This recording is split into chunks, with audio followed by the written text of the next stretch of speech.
Hey guys, this is Eric Weingartner with Weingartner Racing.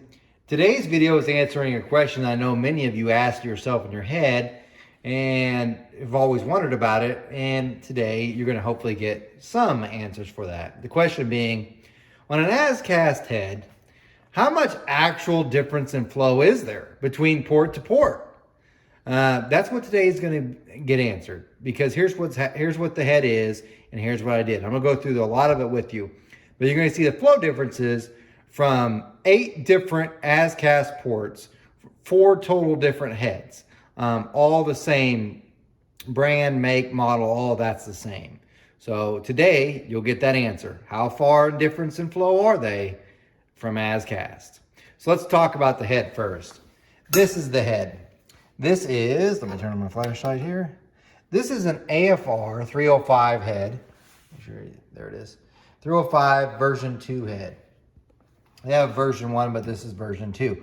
This one actually is the one with 117cc chambers. And they call them as-cast, but they all are like this, a very rough textured on the chamber. If you order 121cc ones, that's much smoother. And the reason why is the step over, that's the distance between each groove that it makes, is finer or closer together, so it makes the finish finer. This, because they're so far apart, takes less time to do, hence this head's cheaper. Now, the reason why I picked this head for the test was this. First off, I had 4 of these heads in the shop at one time, and they were all came directly from AFR, so it'd be a great head to do this demonstration on. Also, I know AFR does a lot of CNC work. For instance, their chambers are always CNC'd when they get these, so like 117cc chambers, even though they say as-cast, they're all CNC'd. They also CNC the bowls, that's right here, through their nice CNC bowl blend. Also, their valve jobs are not done just with a regular seat and guide machine like myself. They use a New single point cutter deal, and they're all CNC, so they're all exactly the same height, the same way. Everything's pretty much the same. And the reason why that's important is because I was trying to eliminate variables. So for instance, if all the chambers are the same, all the valve jobs are the same, and where the CNC bowl blend would be are all the same, the only thing that would be different would be the port itself, the as-cast part of the port. And that's all that would be different. Now, because this is a big block head, and I know some of you are going to watch this and you're not familiar with big blocks, but I'm going to try to give you some information anyway. Big blocks have a long runner and a short runner. These two will never flow the same. They just won't. So to avoid that and adding that to the test, I only flowed the long runners because this runner is the same as this runner. The short runners are the same. So the long runner got flowed here, the long runner got flowed here, the same with this head and 2 others that are out of frame. So in other words, a total of 8 of these exact same ports were flowed. So I didn't mix in this one because obviously this one's not going to flow the same as this one anyway. But these were all flowed. So 8 of these exact ports, the exact location were flowed. And I flowed their exhaust ports. Now in a big block, all the exhaust ports are the same. They don't change. The intake ports are different, but the exhaust ports are the same. So you have 8 intake ports, 8 exhaust ports that got flowed. And I did them in the same manner, and I'll kind of show you. I used this plexi plate, and it's got a little bit of modding clay in here just because this port's actually smaller than my radius plate that I use to flow. And the reason also for using this is because the temperatures are getting warmer, and I didn't kick on the air conditioner soon enough. So prevent the clay from kind of sucking in. If I use a full clay radius, it will start getting sucked in because it's too soft in the heat. So this keeps the test more the same. Also, anytime I flowed one port, so let's say I flowed the intake, which is this setup on right now, I had this screwdriver pressing a lot of tension up here on this spring here, making it almost impossible to suck open. Because some people forget that when you're flowing on a head, and if you don't have flow bench, this might be new to you. When you turn this on, it pulls air, but if you don't have a strong check spring on the other one, it will try pulling this valve open and make your numbers look higher. To prevent that, I put something underneath the spring to make it stronger. Same if I flowed the exhaust, I put something underneath the intake spring to make it stronger too, so there was no variations. I used an extended tip spark plug and the same one every time I did it, so all that stayed the same. The bore size, this is a 4310 bore which is common if you had a 496. In other words, you had a 454, you're bored at 60 over, boom, 4310. Now, I use the flow plate. Now, my flow plate does not have a notch, so it's a straight 4310 bore. It doesn't have a notch. Maybe I'll show you in just a second what I'm talking about. Several of your blocks that you might get, some GM ones I think had it, and a lot of people have done aftermarket mods themselves and notched the block to relieve the valve relief on the intake side so that it flows more air. This is not that way. So just letting you know. So straight 4310 on all of them. So there you go. There's that. But before I show you the numbers, I do want to talk about the head itself. Now this is an AFR 305 head, and it's as cast already. It has a 225 intake valve and a 188 exhaust valve. Now, here's something interesting. You see that logo there? That's an Edelbrock logo. To my knowledge, Edelbrock is no longer casting heads for AFR. So I think they've, it depends on which head you get, where they're cast. And what I mean by that is, I think now all the big block stuff is being done by Buddy Bar. So Buddy Bar casts them, AFR does all the machining. However, I ordered 2 pairs within like a month apart, several months ago, like several months ago to port. And they came in, they must have been the last batch that they had that came from Edelbrock. Now the reason why I point this out is because all 4 heads have the Edelbrock logo. So you're like, why does that matter? Because if Buddy Bar is casting them now, and let's say Buddy Bar, even though I think I was there enough, remember I took a tour of AFR, I also went to Buddy Bar, I know the molds that they have, but maybe the procedures that they use aren't the same as Edelbrock's, making the ports themselves different in some way. So luckily, I have 4 heads that were cast by Edelbrock because it gets one more variable out. Because let's say I got one from Edelbrock and then another one from Buddy Bar. Maybe the Buddy Bar ones actually flow more or less than the ones that were cast in Edelbrock. That'd be an interesting test. Unfortunately, I don't have any here to see it. They would probably all still say the AFR 305 version 2, but the casting process would be different, so maybe that would affect flow. But all these are the same Edelbrock, so you kind of get the difference anyway. So there's that. The heads are really nice. And I'm just bringing this up just to let you know. AFR constantly makes improvements on their products, and you wouldn't know this, but I was there and I could tell you. And what I mean by that is they don't just put out a product and then they don't mess with it or do any more R&D for the next 10 or 15 years till it's not selling and then crank out something new. They actually have people that work on the smaller, finer details of the stuff. And what I mean by that is they'll try maybe different valve jobs or maybe different tooling, the way that the tooling actually cuts to get things more consistent or to be better. And I say this because you see this 477 here? I actually bought it back. This is the one I entered in Engine Masters. That's what AFR 305 heads to. When I flowed those, they only flowed like 337. These are so much better as far as flow than those are when I got those. And it almost seems like these are so good. As a matter of fact, some of the numbers are better than what AFR advertises. You would think I'm being a ringer, giving a ringer on this deal, but I swear I'm not. They've been making changes. They constantly do that. They don't really tell people, but it's like little stuff, like the tooling pass, like small little things where it's not like, oh my gosh, it's going to change everything you're doing, but small little things that make a big difference in flow. Like for instance, the AFR 227 small block Chevy heads, I showed you those. It's a little stuff that they did that kind of helped out the flow numbers, even though the stuff itself is pretty much the same. And I know that sounds vague, but what I'm trying to say is this might say version 2, but they might have made some small changes that make a big difference and you weren't even aware of it, because this one is much better than that pair when I got to use those. So, but anyway, that's the head. And that's pretty much, it is a 24-degree head, just letting you know. So stock is 26 degrees. It does have raised up exhaust ports, just letting you know. They're not raised up as much as like some of the Brodix stuff. The 3 extras are actually higher than this. And this is how the ports come from the exhaust. But I do want to point this out because you're about to see some numbers and wonder why the exhaust looks so bad. And this is actually, and you'll see in just a minute, I promise I'm going to get to the numbers, but I want to show you this first. And I'm going to show the light here, but I want you to pay attention right here. This is where the CNC bowl blend ends, okay? And this is the exhaust. Because remember, I flowed the exhaust too. I want you to look at that. See if you can see it. You see that big ridge right there? Right there. trying to get the camera to capture it properly, but let me just tilt up the head. I'm sorry if you see me a little bit of movement here. I don't have someone to help me edit. I put it in the wrong spot. Okay. You can see it, that ridge. I want you to note that, because even though the CNC bowl blend's the same, because you could definitely tell there's some core shift that caused that ridge to happen, you're gonna see in flow numbers here in a second, that's the worst flowing exhaust port of all of them. So I numbered them. So this is cylinder 1. This actually has the worst exhaust port flow. All right, so let's kind of look at the numbers. First off, because I know some of you want to see the, come on. I want to show you this. This is the, let me find my pointer. This might help you out a little bit better, because some people would rather see it visually as far as a graph, a line graph, and some would rather see raw numbers. I'm going to show you both. And here's what I mean.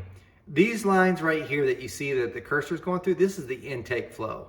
And if the flow numbers were exactly the same, you'd only see really one line. There are 8 lines here for the intake and 8 lines here for the exhaust. What you want to see, if the difference is really close, the lines will be really close together. And for the most part, if you look at the intake flow, they're really close together through most of it. And then through here, they're a little bit wider apart, a little bit wider apart, same with here. But if you look at the exhaust, you could definitely see how much far off it is. Because you've got a few that are definitely tight right through here, and then you got 2 that are outliers. And then if you go further this way, oh my gosh, they're all over. And these are big differences. Not small differences, but big ones. So it's a much larger change as far as flow on the exhaust ports, as far as ASCAS was much, much different than there was for the intake. So that's just to help you with the graphical representation. So how much difference in flow was there? Well, let's look at the raw numbers and see. Here are the raw numbers, and feel free to pause to look at this. First off, this is the average. So if I take all 8 cylinders, and remember, it's 8 individual ports. It's not actually, so it is 8 cylinders, but they're from 4 separate heads, 2 pairs. And just so you know, so like cylinder 1, that would be this one. That's 2. There's a head over there that's 3 and 4, 5 and 6, and this one's 7 and 8. Okay. Just so you know, all the same port, all long port. This is the average flow for them. That's the intake, and that's the exhaust. And I didn't use an exhaust pipe. And here we have, so cylinder 1, you have your flow. But look, this is what I meant about that ridge you saw right here. That's why I bring it up. It only flowed 232, 233 on the exhaust. That's crap, absolutely garbage. And what I mean by that is small block Chevys, small block Fords, Chryslers, some Chryslers, flow that much. And they're not near this big. So that size to flow that amount of air is, oh my gosh, it's harmful. Which does say something. That proves how important it is to have a proper short side, even on the exhaust. So if you screw that up, you get that. So intake flow though, really good. So if you look at 400, 285, that's a really good number. 700 is where it makes peak 349. And you can kind of scroll across and see how they compare. So we'll just scroll across through this on the intake side. We'll just do a 4, 6, and 7. How about that? So you look at 4, 285, 287, 285, 290, 291, 287, 283, 285, 288, 286, 7. So those are relatively close. They're all in the 280s, so pretty close. If we look at 6, 344, 342, 347, 349, 46, 38. That's a low one. 41, 44, 47. So besides that one, they're all pretty close. 700, 52, 49, 50, 54, 57, 52, 51, 52, 52. So those are pretty close too. So as far as that goes, really close there on the intake side. They're not that far, as you could tell from the graph. Now it does back up and flow, if you notice that, from almost everyone does the same thing. You hit 354, backs up, 342, 338, 340. So several people ask me, why do you float a 1 inch? There's nobody's gonna put a 1 inch valve lift on that. Well, this tells you the stability of the port. And it's saying it's not stable. When it backs up like that, it's not stable, which means the head is going to suffer some consequences. If you put this on an engine and you rev it high enough, it's gonna wanna fall on its face if you have enough airspeed to go through this. So in other words, if you turn more RPM than this head can support, this says you're going to slow down and it's going to feel like you're not doing anything. There's some, I'm being general here just because I want to get through this video, but that indicates how stable the port is, and it's not stable. So anyway, now for the exhaust. The exhaust is all over the place. So we'll do 400, 204, 204, 214, 215, 198, 200, 200, 202, 202. So some of them are pretty, like that one's really low and that one's really high. That's almost 17 CFM difference. 600, 241, 230, that's 11 off. 248, 253, 231, 243, 244, 244, 238. So you got some that are like really good, 253, and you got some that suck at 231 and 231. See what I mean? They're way off. And we'll go to 700. 245, 232, 251, 256, 236, 246, 250, 250, 240. The differences are gigantic on the exhaust. And by the way, they all make that weird dip, which you can see it here on the graph. Of course, it turns off right when I do that. Right here. You see where it's making that dip and then starts coming up, dip, and then starts coming up? It's all doing the same. See, with every port on the intake's doing the same thing. So it's definitely got a trend there. This is telling you it needs some port work. The good news is all of these two pair of heads I'm going to port. So they're in line to be ported. But point being is, if you're wondering how far off as far as differences go from this set of heads, which is a very good set of heads, because remember they've got CNC chambered, CNC bowl blend on all of them. The intake flow, pretty tight. Exhaust flow, all over the board. So hopefully that kind of gives you more things to think about and just more knowledge to work with. So hope you get something out of this video.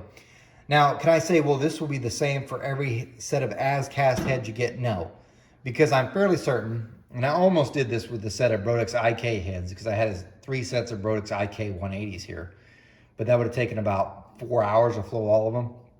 That would have gave a really wide variety, but I bet because that head doesn't flow as much, like that head only is flowing 240 or 230, 240, you're not going to see huge differences. So because it doesn't flow a lot of air. So probably the lowest one's going to go like 220 and the best one's going to go 240.